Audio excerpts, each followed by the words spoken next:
Saudara, sehari setelah Ganjar Pranowo dideklarasikan PDI Perjuangan sebagai bakal calon presiden, Presiden Jokowi menyebut 7 nama potensial cawapres yang cocok jadi pendamping Ganjar.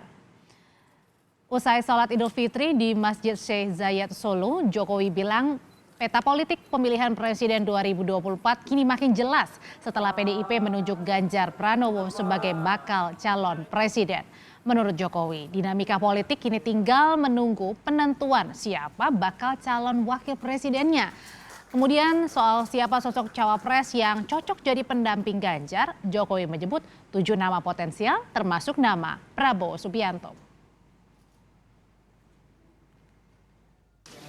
Semakin jelas siapa capresnya, sehingga nanti tinggal menunggu cawapresnya.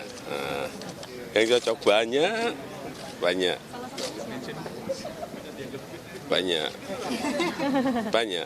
Ada Pak Erik, ada Pak Sandiaga Uno, kan banyak kan.